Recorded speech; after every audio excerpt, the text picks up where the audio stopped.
Hello students, आप सभी लोग कैसे हैं। आशा करता हूं सभी लोग बहुत ही अच्छे होंगे। और सबसे पहले आप सभी का मेरे YouTube channel SST with Sunil में हार्दिक स्वागत है। तो जैसा कि थंबनेल देख करके सभी लोग जान गए हैं कि आज का अपना टॉपिक होने वाला है संसद में कानून निर्माण की प्रक्रिया।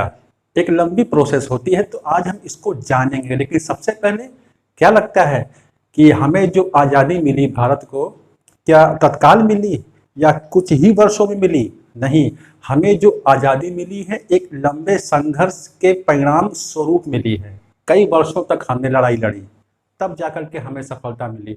तो उसी प्रकार से आप लोगों को भी अपनी पढ़ाई पर ध्यान रखना है। एक लंबी लड़ाई लड़नी है, लंबी नहीं अब तो नज़दीक है, और खूब मेहनत करनी है और अच्छे नंबर को लेकर के आना है। तो आते हैं अपने टॉपिक पर, संसद।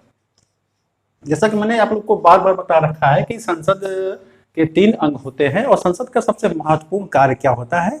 जी हाँ, वो होता है कानून निर्माण।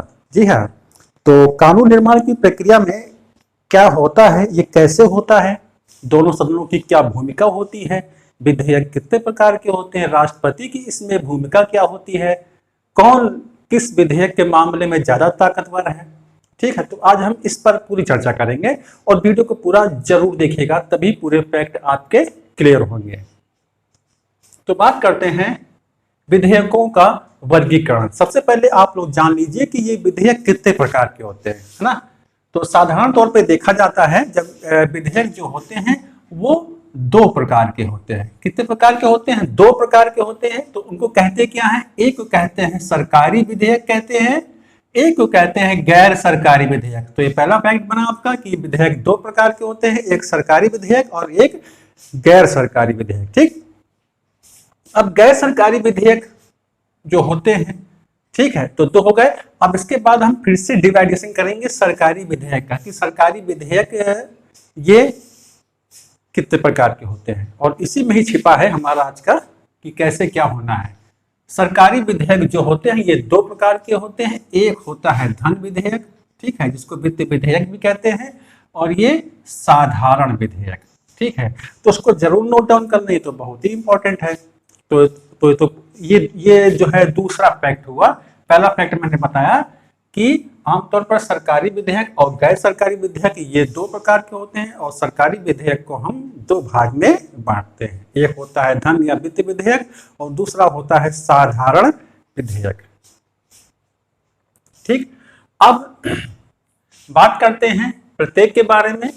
जैसे है धन विधेयक, अनुच्छेद 110 में, जी हाँ, अनुच्छेद 110 में धन विधेयक की परिभाषा दी गई है। तो एक फैक्ट ये भी बनता है, तो उसको भी आप लोग नोट डाउन कर लेंगे।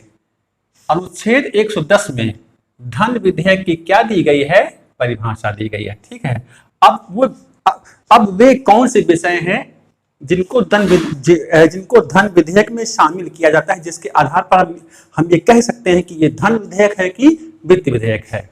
जैसे कर का आरोपण, जो नए कर लगाए जाते हैं या उनमें कोई परिवर्तन करना है, तो इस प्रकार के नियम उसमें शामिल होते हैं, या विनिमय।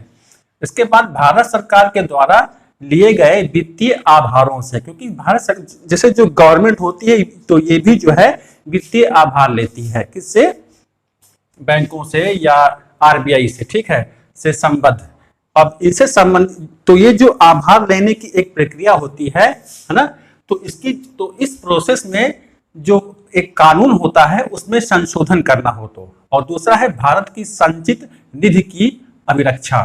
ठीक है, संचित निधि माने क्या होता है, या इसको हम कहते हैं आकस्मिक निधि भी कहते हैं। जैसे हम लोग जो है समय को ध्यान में रखते हुए कि आने वाले समय में क्या आवश्यकता पड़ती है, या कोई घटना होती है, या कोई आपदा, या अटेंडम में जब पैसों की जरूरत पड़ती है, तो हम लोग एक फंड रखते हैं अपना खुद का।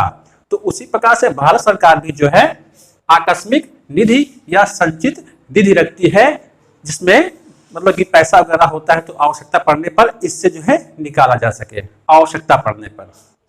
तो ये सारे विषय इस विधेयक में, धन विधेयक में शामिल होते हैं। ठीक, तो ये तो फैक्ट क्लियर हुआ आपका। अब उसके बाद कुछ महत्वपूर्ण तथ्य जानेंगे धन विधेयक के बारे में। अब वे महत्वपूर्ण तथ्य क्या है? कोई विधेयक धन विधेयक है या नहीं, तो ये बनता है क्वेश्चन, धन विधेयक है या नहीं, ये कौन तय करेगा, इसका निर्णय कौन करता है, लोकसभा अध्यक्ष करता है। इसको जरूर नोट डाउन करते चलें, ठीक है। देखिए पूरा वीडियो फैक्ट से भरा हुआ है। तो ये हो गया, इसका निर्णय कौन करेगा कि ये विधेयक धन विधेयक है या नहीं, तो कौन करता है, ये क्वेश्चन बन सकता है। लोकसभा अध्यक्ष की मतलब राष्ट्रपति या राज्यसभा का सभापति कौन करता है, तो करता कौन है, लोकसभा का अध्यक्ष।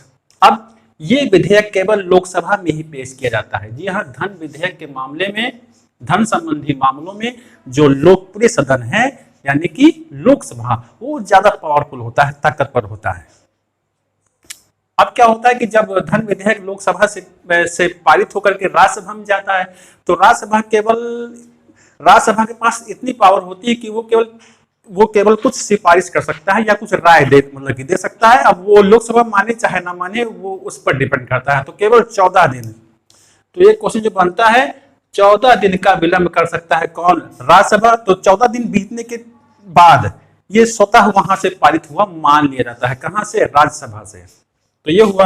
अब धन विधेयक के पेश करने के लिए राष्ट्रपति की सिफारिश आवश्यक है ना, तो इसके लिए राष्ट्रपति की सिफारिश होना अनिवार्य है। तो इस प्रकार से ये अभी तक आपने इतने फैक्ट देखे। अब इस धन विधेयक के संबंध में विशेष क्या है, इसको आप लोग जरूर नोट डाउन कर लेंगे, क्योंकि यही थोड़ा अंतर है जिसमें हमसे चूक हो सकती है, आपसे भी।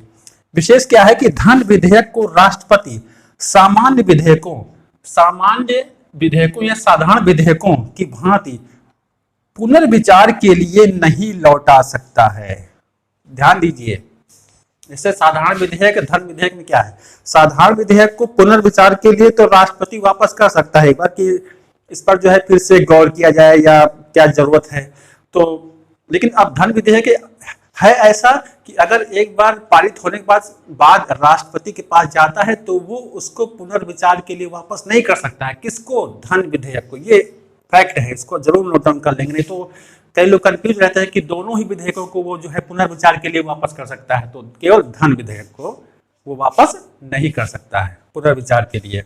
अब हम बात करेंगे साधारण विधेयक के बारे में।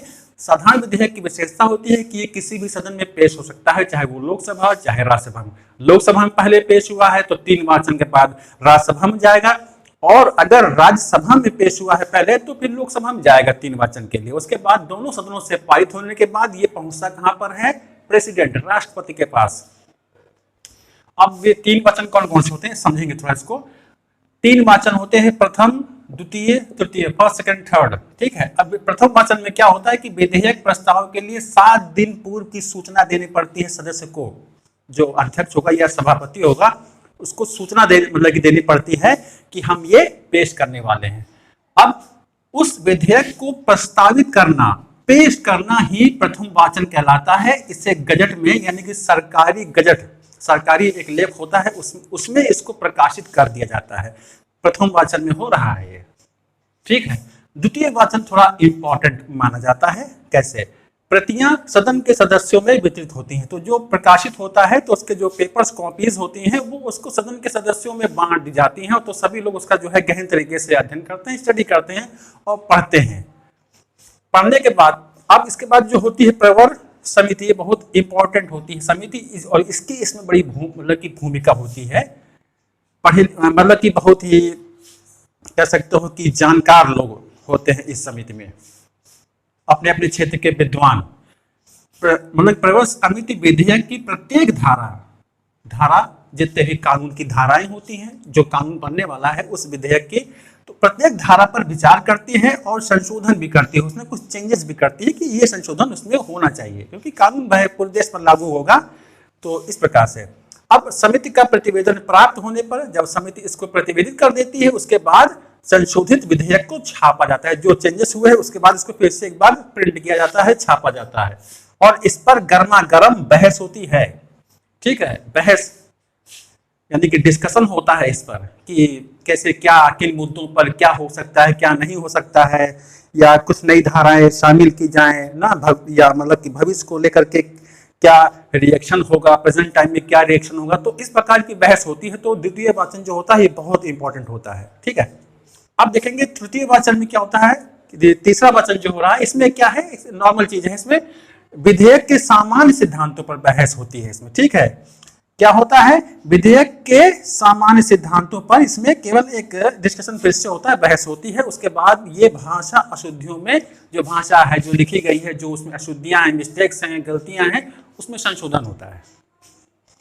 अब 3 वाचन हो गए, चाहे वो राज्यसभा में चाहे लोकसभा में। अब क्या लिखा है, विधेयक दूसरे सदन में। मैंने कहा था ना कि दूसरे सदन का मतलब क्या, अगर लोकसभा में पेश हो रहा है तो राज्यसभा में जाएगा, राज्यसभा में पेश हो रहा है तो लोकसभा में जाएगा। तो उसके बाद ये दूसरे सदन में जब पहुंचेगा तो उपरोक्त प्रक्रिया, यानी कि प्रथम, द्वितीय और तृतीय वाचन फिर से होगा। अगर लोकसभा में 3 वाचन हुए हैं तो राज्यसभा में 3 वाचन फिर से होगा। अब उसके बाद जब दूसरे सदन में भी 3 वाचन हो जाएंगे, उसके बाद अब विशेष आपको यहां समझना क्या है, विधेयक को संसद के पास पुनर्विचार के लिए भेज सकता है कौन, भारत का राष्ट्रपति, और पुनः पारित होने पर अनुमति अनिवार्य होती है। यानी कि जब दोनों सदन से साधारण विधेयक पारित हो जाता है तो वो राष्ट्रपति के पास जाता है, और राष्ट्रपति चाहे तो पुनर्विचार के लिए उसको एक बार फिर से रिटर्न वापस कर सकता है कि एक बार फिर से इस पर जो है चर्चा की जाए, बहस हो जाए। तो फिर से वही प्रोसेस अपनाई जाती है। तो दूसरी बार जब फिर से राष्ट्रपति के पास जाता है तो राष्ट्रपति के लिए अनिवार्य हो जाता है कि वो उस पर हस्ताक्षर करे, या पारित हुआ मान ही लिया जाता है। तो धन विधेयक, अब समझिए, धन विधेयक को पुनर्विचार के लिए राष्ट्रपति वापस नहीं कर सकता है, जबकि साधारण विधेयक को राष्ट्रपति पुनर्विचार के लिए वापस कर सकता है। तो ये था। और हाँ, एक चीज और है कि 14 दिन तक ये राज्यसभा जो है धन विधेयक को रोक सकता है, ठीक है। और जो ये होता है, क्या नाम है,